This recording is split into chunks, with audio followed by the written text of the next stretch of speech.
What you are about to see is a piece of brand theatre developed by the One Centre. Before you can know the full story, however, you'll need a quick history lesson.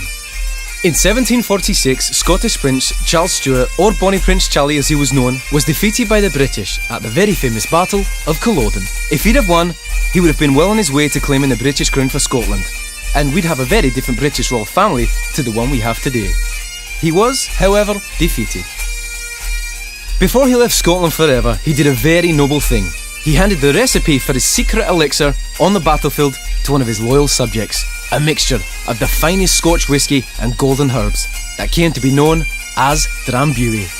And then our Bonnie Prince disappeared, never to be heard of again, until, that is, 260 years later, when he mysteriously appeared in, of all places, Australia.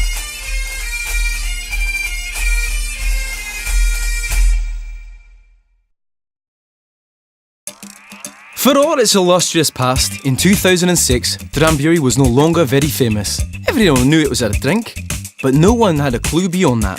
Enter Charles Stuart, a young Scottish playboy who had taken time out of a busy schedule partying around the world to spend a few months down under.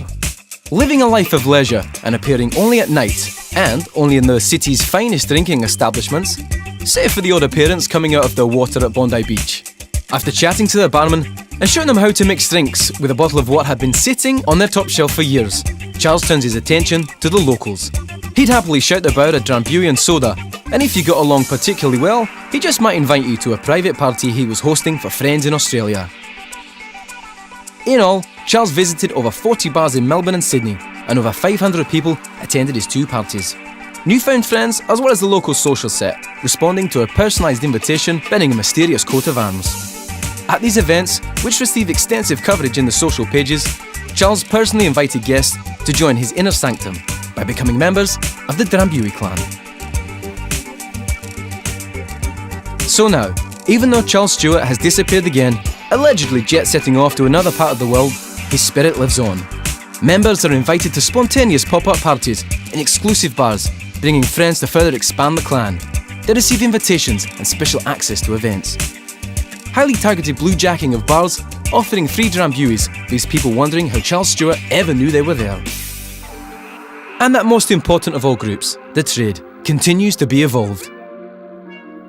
Who was Charles Stuart? Was he a direct descendant of royalty? His coat of arms, driver and entourage certainly suggest it, and over 5,000 people were interested enough to visit his blog to find out. If you'd have asked the man himself, he'd give a knowing wink and, not talking it up like a typical Scot, he'd just say, "We've a bit of family history." And it's a history that today is helping to introduce a new generation to a drink first introduced by Prince Charles Stuart way back in 1745.